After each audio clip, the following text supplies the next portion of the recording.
Os irmãos, à leitura de João, capítulo 1, nós vamos aproveitar o tema que os nossos jovens nos estão a dar, sobre a graça. Nós estamos hoje aqui e já somos resultado. Antes de descermos as nossas crianças, a equipa que hoje está pronta para transmitir mais valores da palavra de Deus.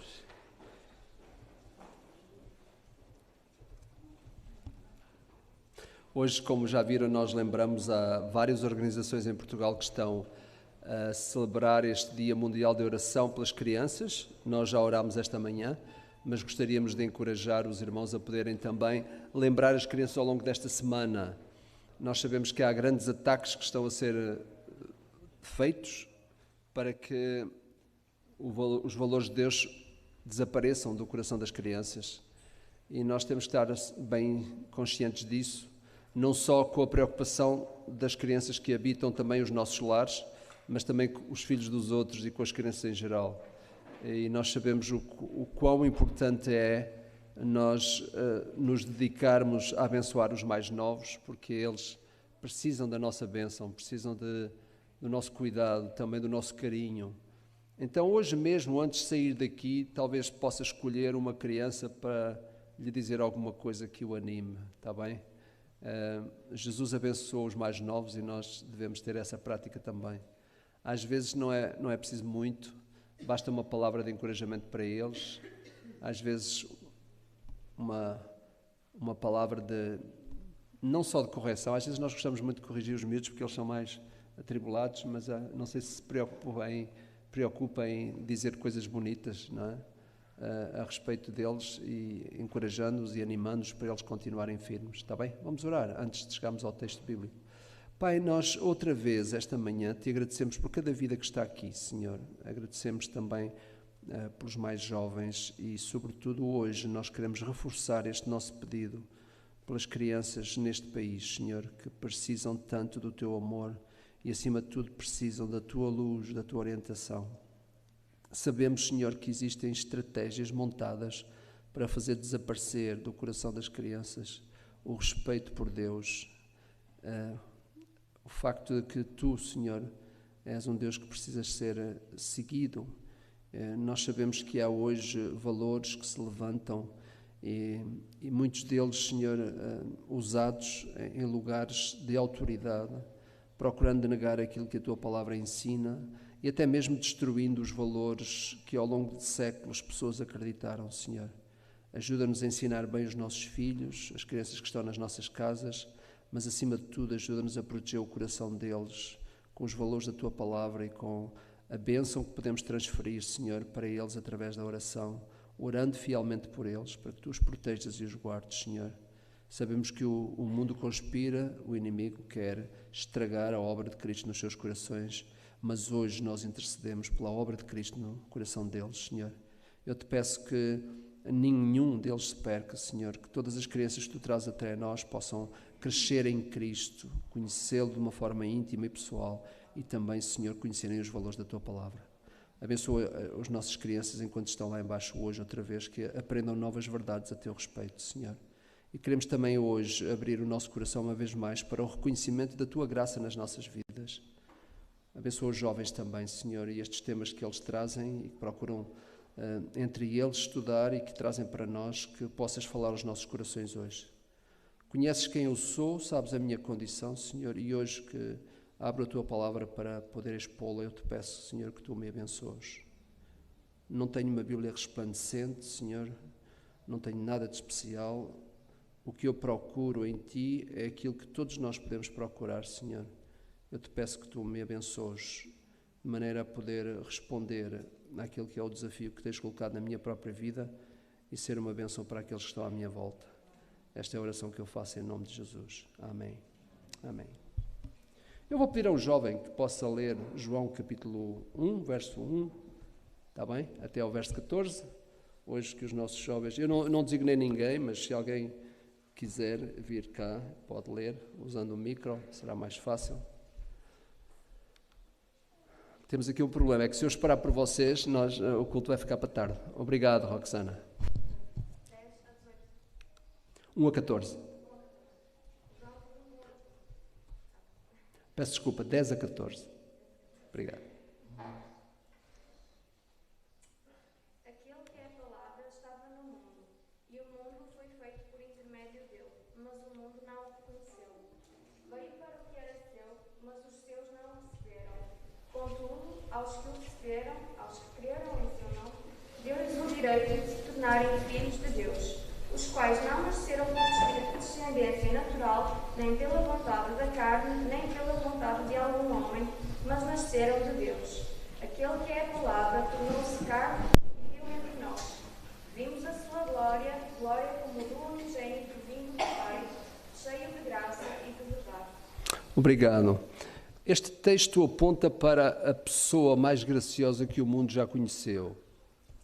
Eu lembro-me que há uns anos atrás, quando estávamos, talvez no expoente do nosso próprio ministério, que já tem 40 anos, desde que começamos a servir o Senhor, eu lembro-me que parei uma altura e precisei de analisar bem aquilo que tinha sido o ministério que Deus nos tinha dado até então.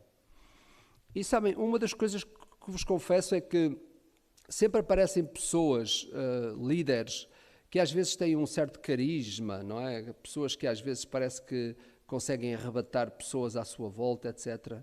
E eu confesso-vos que houve uma altura que eu cheguei a pedir ao Senhor, Senhor, eu não sou uma pessoa assim. Eu vi às vezes alguns colegas do ministério que tinham assim um espírito arrebatador, até engraçados, bem dispostos, e este não é realmente o meu estilo, digamos assim, não é?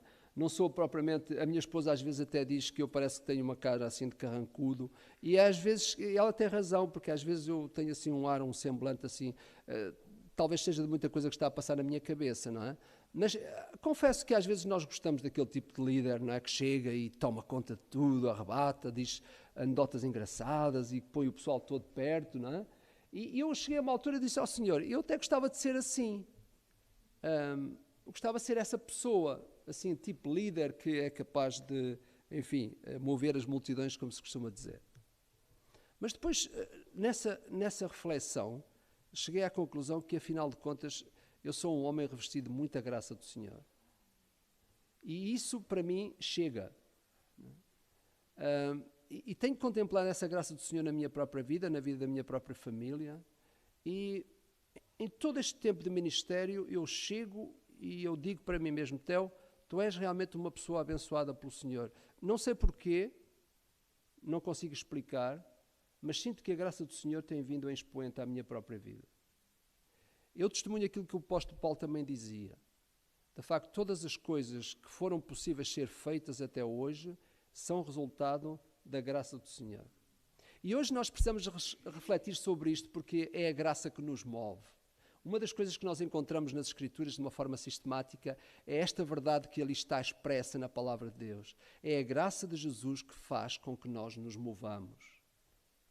Aliás, Paulo dizia, existimos e pelo facto de existirmos, é nessa graça que nós existimos. E fui buscar este texto porque eu acho que ele reflete verdadeiramente quem é a pessoa que, de uma forma incrível, manifesta essa graça enquanto esteve entre nós. E o texto leva-nos a explica para nós, de facto, quem é essa pessoa, é a pessoa do Senhor Jesus. João não tem nenhuma dúvida a respeito disso. Ele, no quarto evangelho, neste caso o evangelho que ele escreve, e também na primeira carta, ele reflete essa ideia. Realmente Cristo é essa pessoa cheia de graça e de verdade. E nós não encontramos outra pessoa. Ele apresenta-nos o verbo divino em palavras graciosas, reveladoras de alguém que experimentou comunhão plena com esse Deus. E isto é tão interessante. Quando nós conseguimos chegar perto da comunhão com Deus, nós entendemos que somos inundados de uma graça imensa. E ele testemunhava desta maneira. Ele diz que o Logos, a palavra, o Deus que faz acontecer as coisas pela força da sua palavra, diz ele, no princípio já tudo havia acontecido porque o Verbo estava com Deus e ele mesmo era Deus. Todas as coisas foram feitas por intermédio dele e, na verdade, sem ele, nada do que foi feito existiria, porque era preciso que para ser feito fosse ele que o fizesse. Ele era também o Verbo, a vida, a luz que resplandece no meio das trevas quando o céu desceu à terra através da encarnação do Verbo. João está a dizer isto tudo e faz uma passagem rápida, uma alusão rápida ao nascimento do Verbo homem, que quiseram matar quando nasceu, mas o poder das trevas não conseguiu. Há toda aqui uma resenha rápida daquilo que é o entendimento de João a respeito deste Deus que na verdade se tornou graça. A verdade é que também houve pessoas no mundo que não o reconheceram como o Verbo divino, o Logos de Deus, a palavra viva em forma humana, mas a todos quantos o receberam, diz o texto, foram conduzidos para a família de Deus. Este foi o Jesus que viveu entre nós, revestido, como diz o verso 14, cheio de graça e de verdade. Nós não encontramos pessoa tão equilibrada naquilo que é o conteúdo da sua própria alma, do conteúdo do seu próprio ser, que o próprio Senhor Jesus Cristo. É por isso que nós temos que o seguir, é por isso que nós temos que conhecê-lo de uma forma melhor. Nenhum homem ou uma mulher viveu neste mundo repleto da graça e da verdade como Jesus. E João passa para nós este texto para nos dizer que se nós queremos entender graça, nós temos que entendê-la ao lado de Cristo, ao lado da pessoa do Senhor Jesus. É Ele que, cheio de graça divina, partilhou conosco. Se repararem no verso 16, é dito assim: porque todos nós temos recebido da sua plenitude de graça sobre graça. Jesus era um ser revestido dessa graça divina, mas diz o texto que Ele a partilha conosco. Diz o texto que o verso 17 explica que a lei veio por intermédio do grande legislador Moisés, mas a graça veio através do grande Salvador Jesus. Que coisa impressionante! Nós sabemos que a graça é algo que nos faz ficar de pé, é algo que nos faz mover na presença de Deus. Sem graça não é possível nós vivermos essa vida que Deus nos concede. A lei culpa-nos, a lei mostra-nos que nós somos imperfeitos. A lei de Moisés mostrava para qualquer pessoa que era impossível alcançar a perfeição. A graça vem trazer para nós essa perfeição que se encontra através de Jesus. Nós olhamos para nós próprios e sabemos que não somos perfeitos, mas Deus chega ao ponto de nos considerar perfeitos através de Cristo. Impressionante mensagem que a palavra tem para nós. Nós às vezes nos culpabilizamos a nós próprios, atribuímos defeitos a nós mesmos, não gostamos de nós mesmos, não gostamos da cidade onde vivemos, não gostamos da família que temos, não gostamos disto, não gostamos daquilo, mas Deus, através de Jesus, aprova tudo o que nós somos, pela graça nele. Estamos a falar de uma doutrina fundamental nas Escrituras, estamos a falar de uma verdade que não podemos esquecer. Por estar revestido de graça e de verdade, Ele deu espaço para cada um de nós. Curiosamente, ao longo do ministério do Senhor Jesus, Ele andou rodeado de pessoas legalistas, pessoas que muitas vezes o pressionavam, mas por estar revestido de graça e de verdade, Ele não deu espaço para que o veneno legalista entrasse na sua própria vida. E é interessante como hoje há pessoas assim tão preocupadas com o que está escrito, preocupadas com a lei, preocupadas às vezes por seguir estritamente uma certa orientação daquilo que está escrito e, como disse Jesus, destroem aquilo que é a natureza do próprio amor que vem pela graça.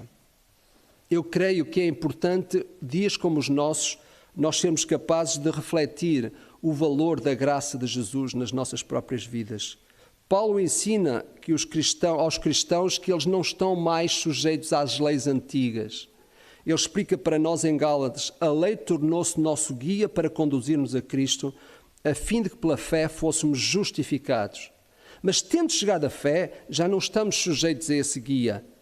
A antiga aliança foi completamente cumprida no seu propósito por Cristo Jesus, pois Cristo é o fim da lei para todo aquele que crê. Essa lei que foi sobrepujada pelo amor de Deus manifestado em cada um de nós. Por isso a palavra de Deus diz: não fiqueis a dever coisa alguma a ninguém, a não ser o amor de uns para com os outros. Este amor que se manifesta possível pela graça de Jesus. A graça, nós sabemos que é um favor imerecido, mas livremente outorgado. Nós sabemos que a graça nós não a merecemos. mas ela nos é dada de forma livre por Deus. Nós somos seres agraciados por uma coisa que nós não merecemos. E isso vem através da graça. Curiosamente, tudo no reino de Cristo sobrevive pela graça. Nós sabemos que nada acontece sem ela. A graça é transferível de crente para crente. Deus em Cristo, através do Espírito Santo, é a fonte de toda a graça. Mas nós sabemos também que isso é algo interessantíssimo no reino. Essa graça é recebida gratuitamente e pode ser transferida de uns para com os outros. Jesus explicou isso na parábola que falou sobre o credor incompassivo. Eu não vou ler o texto todo, mas certamente todos nós sabemos que havia um homem a quem deviam 10.000 talentos, uma soma muito alta. Este homem devia essa soma a um outro.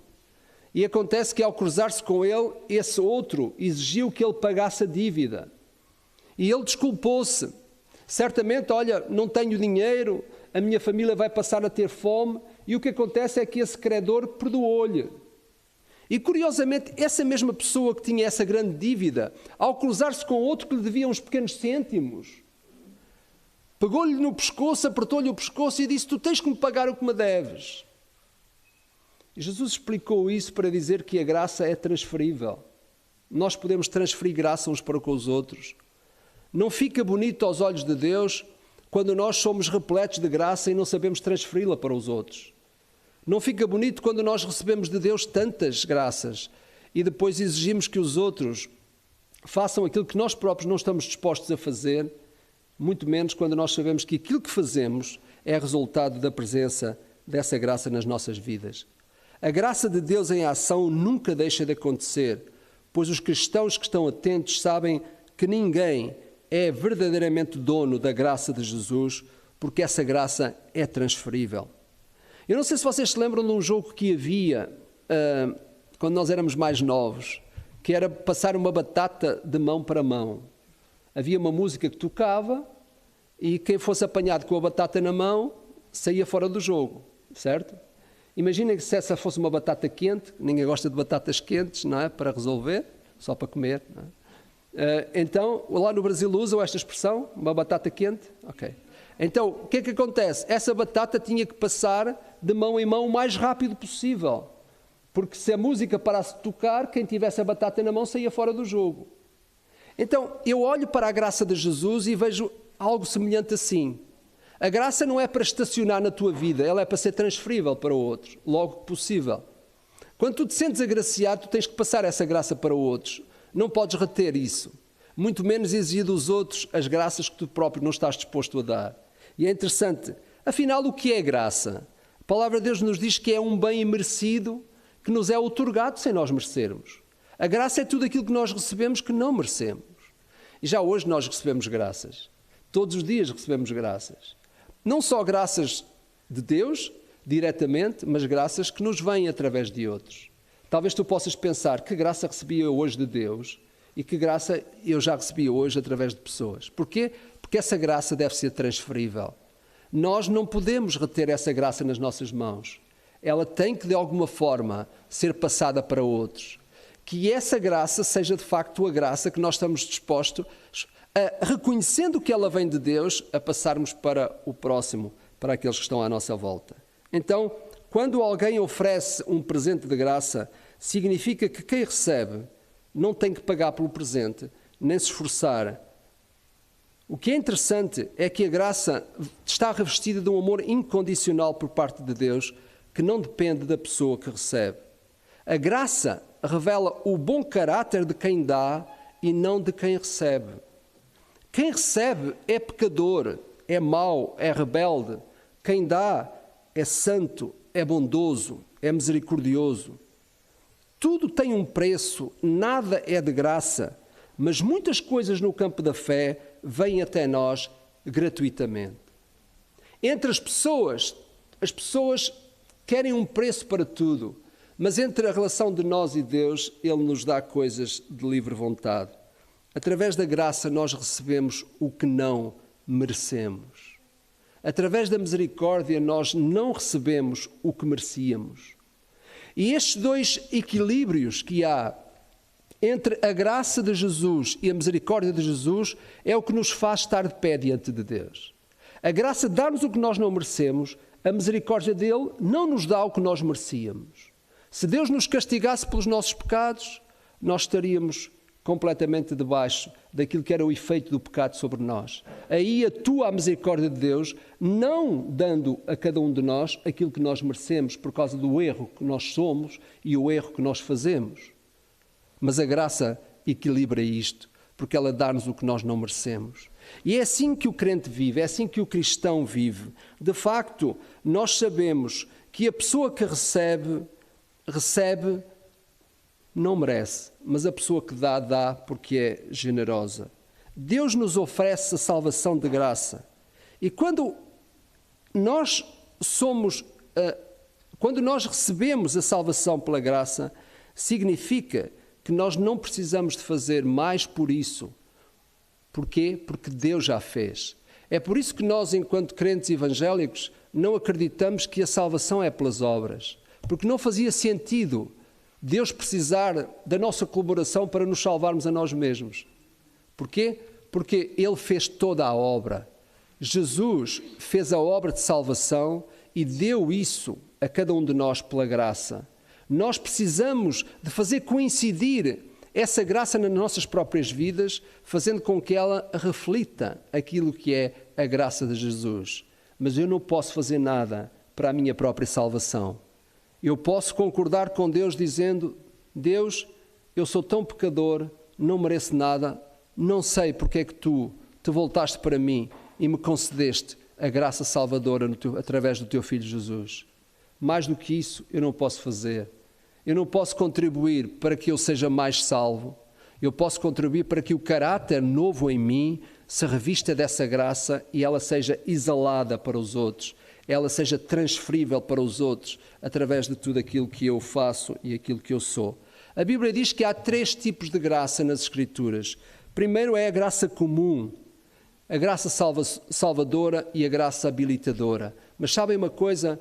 Todos estes 3 tipos de graça emanam da mesma fonte, que é Deus. Nós falamos da graça comum como algo que, na verdade, nós contemplamos todos os dias. Deus mostra o seu amor por nós através da manifestação da sua graça.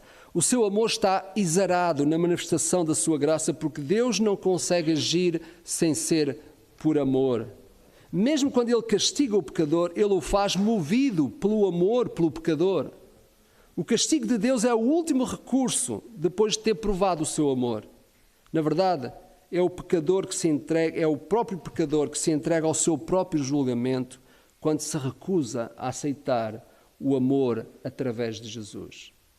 Não é Deus que nos condena, somos nós que nos condenamos a nós mesmos, não aceitando a oferta de amor de Jesus por nós. Na verdade, não é Deus que castiga, somos nós que nos castigamos a nós mesmos, não aceitando a oferta de amor que Ele dá a cada um de nós. Às vezes pessoas dizem: Deus castiga. Deus castiga, certamente, quando tu recusas a oferta que Ele te faz. A oferta do amor incondicional que Ele tem por ti e tem por mim. Curiosamente, quando olhamos para a parábola do filho pródigo, nós percebemos que naquela figura do pai que todos os dias vinha à entrada da sua porta para poder, na esperança de que o filho voltasse. E diz o texto que ele lá estava, ele queria ser o primeiro a encontrar o seu filho. Sabem porquê? Porque se o seu filho chegasse à cidade e fosse visto, depois de ter abandonado a sua cidade e a sua família, se ele fosse apanhado por outras pessoas da cidade, ele seria expulso. Curiosamente, havia uma lei lá. Todo aquele que abandonasse a sua casa e a sua família não seria digno da sua cidade. Se essa pessoa saísse sem razão e voltasse à sua cidade e os anciãos da cidade o encontrassem, ele nem chegava a entrar na sua própria casa. Isso explica a razão porque é que o pai todos os dias vinha à porta da casa para ser ele o primeiro a ver o seu filho. Chamava-se a isso a quebra do cântaro, que era um hábito que os judeus tinham.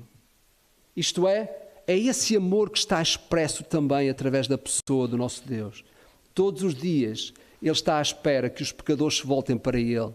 Todos os dias Ele quer ser o primeiro a encontrar essa pessoa. Para quê? Para que os outros não o condenem.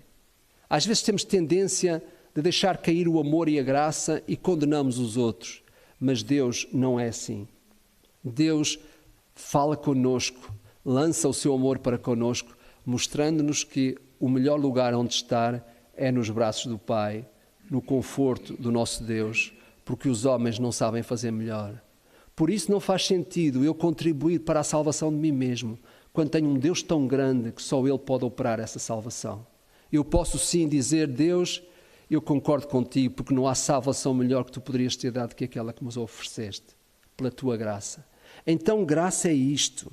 Nós falamos em primeiro lugar desta graça comum. O que é que isto quer dizer?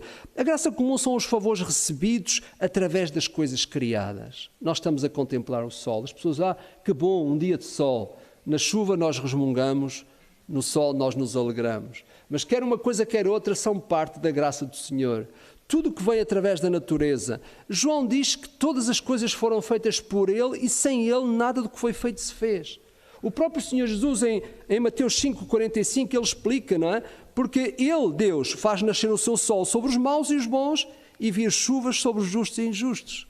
Curiosamente, provavelmente nós não somos capazes de agradecer ao Senhor pelas coisas criadas. Às vezes nem nos lembramos que a graça comum é um favor de Deus para connosco. Não é? Nós sabemos que às vezes não queremos chuva, mas ela é necessária.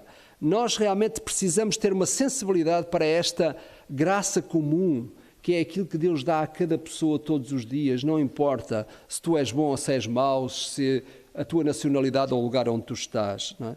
Nós observamos que realmente Deus age com a sua graça de forma igual, através da graça comum para toda a gente.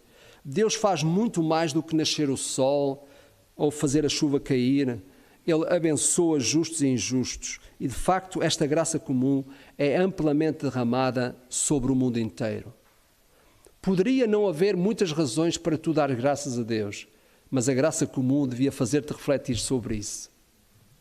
Tudo o que nós recebemos como resultado daquilo que Deus providenciou para nós através da criação. É verdade que o sistema do mundo moderno privatizou aquilo que Deus tornou público, aquilo que era disponível para todos. Hoje nós pagamos a água que Deus dá. As fontes da água são cada vez menores ou menos. E quem é o dono da água torna-se dono, quem é dono da terra torna-se dono da água. No tempo de Abraão, eles podiam abrir os poços à vontade para conseguir água para a sua família. Hoje é preciso pedir licença à Câmara e pagar pela abertura de um poço.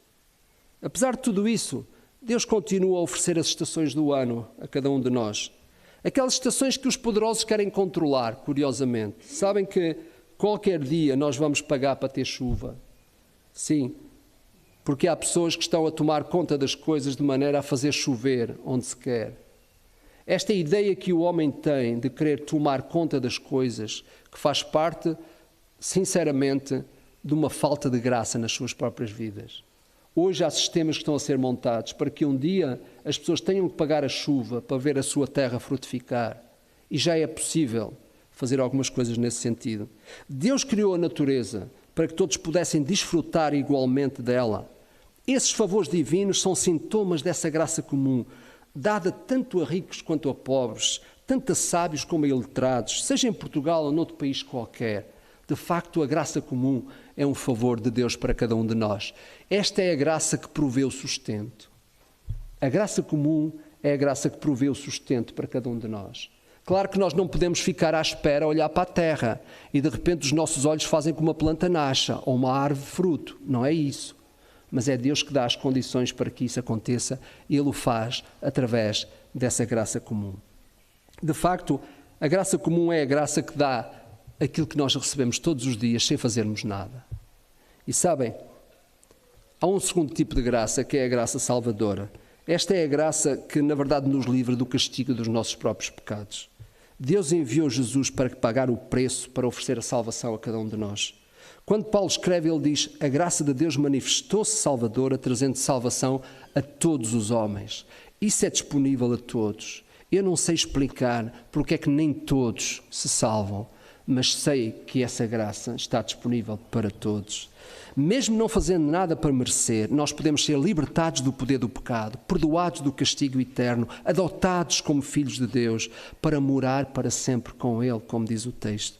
Nós só precisamos ter fé no sacrifício feito por Cristo na cruz do Calvário. Essa obra que foi realizada por Ele, através de uma vida totalmente santa. Como diz o escritor João, que nós já vimos, ele é a propiciação pelos nossos pecados, e não somente pelos nossos, mas também pelos pecados de todo o mundo, os meus e os teus pecados. Propiciação é o ato de tornar propício ao pecador a sua salvação, através do sacrifício que remova a culpa do pecador. Isto é, Deus justifica o pecador da sua culpa quando vê que esse pecador compreende e assume que o castigo sofrido por Jesus era o seu castigo. Jesus tomou o seu lugar na cruz. De facto, a graça salvadora é aquela que providencia a salvação para o pecador. A graça comum providencia aquilo que é a provisão para as nossas vidas. A graça salvadora providencia, de facto, aquilo que é a salvação em Cristo Jesus. Mas sabem, não há maior graça que esta, a graça salvadora. Sim, porque nós não somos pessoas restritas a este mundo. Nós não passamos a eternidade aqui. Há uma eternidade para cada um de nós. Por isso, essa graça salvadora, ela na verdade é a maior que existe, porque ela nos transporta para o reino celestial. Ela nos coloca na família de Deus enquanto estamos na terra e transporta-nos também para a eternidade enquanto estamos no céu. Por isso, ninguém por seu próprio mérito pode apagar o seu pecado ou purificar-se para entrar no céu. Por mais que tentemos ser bons, não conseguimos evitar todo o pecado. Só Deus pode libertar-nos do poder e do peso do pecado. De facto, Ele não precisava de libertar-nos, porque nós não devemos nada a Deus. Ou melhor, Deus não nos deve nada a nós. Ele poderia exigir justiça e condenar-nos a todos, mas Deus prefere manifestar o seu amor e a sua justiça, ainda que o faça quando pecadores rebeldes como nós não reconhecem o exercício da sua própria graça. Por isso ele oferece a salvação gratuitamente a todo o pecador reconhecido. Paulo, quando escrevia aos Romanos, ele dizia: nós vamos pecar para que a graça abunde? E ele mesmo responde: de modo nenhum. Não faz sentido nós pecarmos para que a graça abunde. Se nós temos uma matriz celestial, essa matriz tem que ser cumprida. O terceiro tipo de graça é a graça habilitadora. Às vezes falamos pouco dela, mas ela está presente nas Escrituras. Este é o tipo de graça que está mais atribuído aos discípulos de Cristo, àqueles que são salvos. Esta é a graça que habilita os santos. Pedro escreve aos cristãos espalhados pelo mundo e ele diz estas bonitas palavras: serviam uns aos outros conforme o dom que cada um recebeu, como bons dispenseiros ou administradores da multiforme graça de Deus. Quando eu coloquei a palavra multiforme ali, coloquei a colorida, porque é isso que no sentido original quer dizer. Por outras palavras, sejamos bons administradores da colorida graça de Deus, da criativa graça de Deus. Deus, de facto, tem uma maneira colorida de trazer graça para as nossas vidas. Todos nós o contemplamos. Eu próprio sou fruto dessa graça colorida na minha própria vida. Todos nós que estamos aqui de alguma forma o somos. É isso mesmo que o autor está a querer dizer. Pedro está a dizer mesmo isso, não é? Que a graça de Deus é colorida. Ela não vem a nós sempre da mesma cor. Ela manifesta-se de forma variada porque temos um Deus que é criativo. E é essa graça que chega a nós e que outra vez, reparem o que é que diz o texto, ela é transferível. Porque está a dizer: servi uns aos outros conforme o dom que recebemos da graça do Senhor. Sabem, a palavra de Deus diz que nós temos um grande sacerdote. Por isso o encorajamento é este: aproximemo-nos com confiança do trono da graça, para que recebamos misericórdia e encontremos graça, a fim de sermos socorridos em tempo oportuno. Todos nós, em momentos de aflição, fomos a Deus para ser ajudados. Mas às vezes vamos a Deus até a reivindicar, se calhar, o quão bom nós somos. Às vezes vamos a Deus a pensar: Senhor Deus, tu sabes que eu não sou como os outros. Lembram-se daquela parábola também? Não. Reparem bem, quando nós precisamos ser ajudados em tempo oportuno, nós temos que ir ao trono da graça. É lá que se recebe aquilo que é necessário. É lá que se recebe o colorido para os momentos difíceis da nossa própria vida. É lá que nós encontramos, porque lá é a fonte de toda a graça. Não existe outra graça que não a fonte que é Deus. E é por isso que faz sentido cada um de nós. Pela graça de Deus sou o que sou, dizia Paulo. A sua graça para comigo não foi ineficaz. De facto, trabalhei muito mais do que todos eles. Todavia, não eu, mas a graça de Deus que está comigo. Que reconhecimento impressionante. Talvez nenhum de nós aqui se pode colocar nos pés do apóstolo Paulo, tendo o registro daquilo que foi feito, da obra que realmente nós temos registada na palavra de Deus, a respeito de um homem que, na verdade, se deu de tal forma para poder que outros conhecessem a Jesus. E talvez nenhum de nós se pode colocar nos pés dele. Mas reparem, ele é aquele grande servo de Deus que chegou a dizer, não eu, mas a graça de Deus que está comigo. Nenhum de nós, se quiser falar honestamente para consigo próprio, hoje pode sair daqui e dizer que eu não sou outra coisa que não o resultado da graça de Jesus. Nenhum de nós que está aqui pode hoje honestamente dizer outra coisa que não isso. Eu sou resultado da graça de Jesus na minha própria vida. A graça que provê para mim através da graça comum, a graça que me foi dada através da salvação em Cristo, que eu reconheço, que necessito, e também essa graça habilitadora, essa graça que faz com que as coisas aconteçam na nossa própria vida. É a graça de Deus também que nos serve de pastoreio.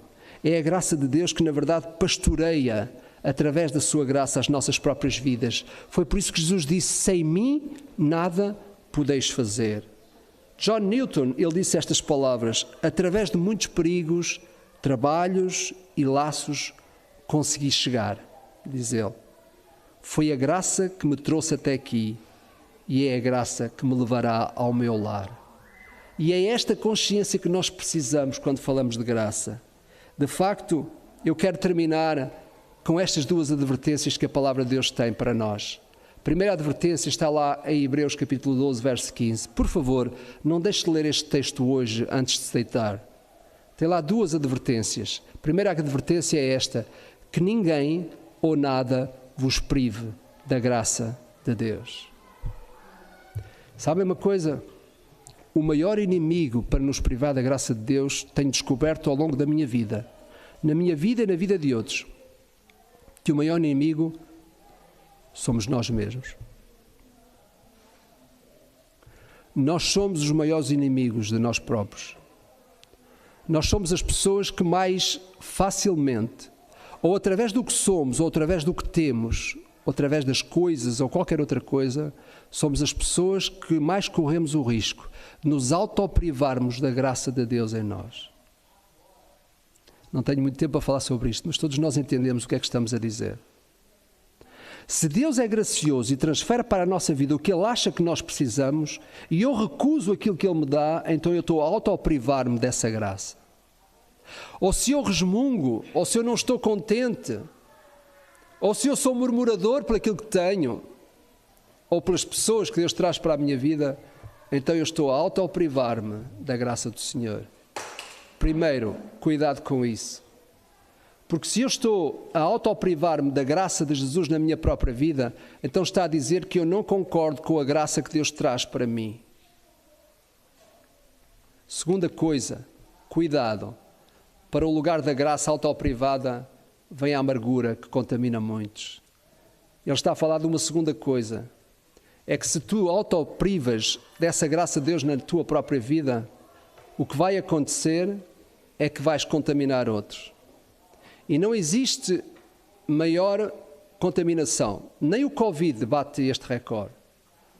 Que é nós, destituídos da graça de Jesus, contaminarmos os que estão à nossa volta. Sabem, foi isto que aconteceu lá no deserto. Pessoas descontentes que não reconheciam a comida que Deus dava, não reconheciam o maná e facilmente contaminaram os outros à volta. Hoje existem pessoas que são piores que o Covid. Porque semeiam, em vez de transferirem graça, transferem outra coisa. Por isso, cuidado. Antes dele, e quero aqui terminar com o exemplo de um rei chamado o rei Josafá. Reparem, já uma vez eu acho que dei este exemplo e quero terminar com ele. Dei-me só mais um minuto. Eu sei que as crianças estão a ouvir o barulho das crianças e isso significa que é sinal de irmos embora. Está certo. Está certo, eles têm razão. O rei Josafá foi um rei que, como diz o texto, antes dele não houve rei que fosse semelhante, que se convertesse ao Senhor de todo o seu coração, de toda a sua alma e de todas as suas forças. Agora reparem, eu sublinhei o que está lá escrito. Depois dele nunca se levantou outro igual. Sabem que este rei realizou uma das maiores obras em Israel. E o texto está lá para ser lido. E eu perguntava a mim mesmo, porquê é que a vida deste rei, que fez tantas coisas boas, terminou tão mal? O texto diz que ele errou nos seus negócios, errou nas suas amizades e até errou no seu casamento. Não propriamente o casamento dele, mas o casamento de um filho dele. E eu perguntava, mas porquê é que este homem, procurando amar de toda a sua alma e do seu coração, eu encontrei a resposta. Sabem qual foi? Está lá sublinhada. É que ele procurou viver segundo a lei de Moisés. Faltou-lhe a graça. Há pessoas hoje que querem viver de acordo com a sua própria lei, ou até, se quiserem ser religiosos, vivem de acordo com a lei de Moisés. Não é tudo. Falta a graça de Jesus. É com ela e através dela que é possível nós seguirmos uma vida cristã fundamentados e chegar ao final e dizer, ouvir as palavras do Senhor, servo bom e fiel, sobre o pouco foste fiel, sobre o muito colocarei. É pela graça. Não saias hoje daqui pensando que tu és alguém, só porque tu tens posses, ou só porque tu tens um curso superior, ou porque tens um bom emprego, etc, etc. Esquece. A graça de Deus está por trás de tudo isso. E se tu não souberes reconhecer essa graça na tua própria vida, vais chegar ao final da vida e vais ter a conclusão que Josafá teve. Faltava-lhe a graça. Falta-nos a graça de Jesus. Como viver nessa graça? Já foi lido hoje aqui Efésios 2, 8 a 10. Não vou repetir. É pelo exercício da fé, aceito como dádiva de Deus, tendo Cristo como a matriz dessa graça, a fonte, e determinados a viver nela sempre. O texto diz-nos, antes crescer na graça, nosso Senhor e Salvador Jesus Cristo. Que a graça de Jesus, como nós costumamos terminar, abunde os corações de todos nós. Não te sintas capaz de outra coisa senão de dependeres da graça de Jesus, pelo que recebes, pela salvação que podes encontrar nele e pela habilitação que ele dá para que tu sejas quem és. Deus nos abençoe. Amém.